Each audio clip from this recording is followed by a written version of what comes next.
দুই নম্বর জমিতে এক নম্বর ফসল হয় না, দুই নম্বর ওস্তাদের কাছে এক নম্বর ছাত্র গঠন হয় না, ঠিক দুই নম্বর নেতার কাছেও দেশ কোনোদিন এক নম্বর হতে পারে না।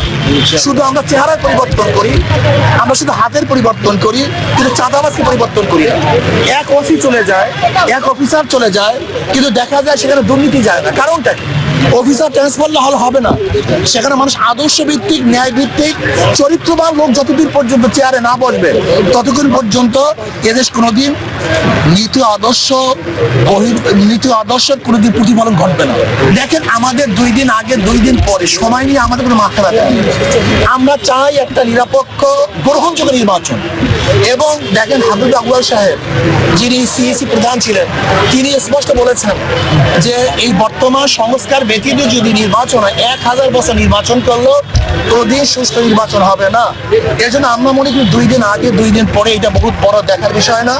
আসলে সংস্কার ব্যতীত যে নির্বাচন করে সেই নির্বাচন গ্রহণযোগ্য নির্বাচন হবে না, সুষ্ঠু নির্বাচন হবে না। পিয়া নির্বাচন চাই, এর জন্য আসলে তো বিএনপিও জাতীয় সংসদ গঠন করতে চায়। আর জাতীয় সংসদ গঠন করার জন্য প্রয়োজন কি? সবাইকে মিলে, আর সবাই সংসদে যাওয়ার সবচেয়ে উত্তম পদ্ধতি হলো পিয়ার। পিয়ার যদি নির্বাচন হয়, পিয়ার সিস্টেমের সংখ্যানুপাতিক হারে নির্বাচন হয়, তাহলে সকল আদর্শের মানুষগুলি সংসদে যেতে পারবে, তাহলে সর্বজনীন সংসদ হবে। আর সর্বজনীন সংসদ যদি হয়, তখন প্রত্যেকের দাবি দাওয়া সংসদে পেশ করতে পারবে, রাস্তায় হরতাল করতে হবে। আমি মনে করি মব এটা খুব খারাপ একটা জিনিস, কিন্তু মব কেন হয় এইটার দিকে লক্ষ্য রাখা উচিত। মব তো আমেরিকার আমল হয়েছে। আপনি কি মনে করছেন আয়নাঘর কি মব নয়? নির্বিচারে মানুষকে যখন হত্যা করে সেটা কি মব নয়? যখন মানুষকে গুম করে সেটাও কি মব নয়? এর অত্যাচার অবিচার, আমিও তো মবের শিকার হয়েছিলাম, আমাকেও তো অ্যাসাল্ট করা হয়েছিল। কাজে আমি মনে করি যে মব এই সংস্কৃতি বন্ধ করা উচিত, আর মব যেন না হয় সেই ব্যবস্থা গ্রহণ করা উচিত।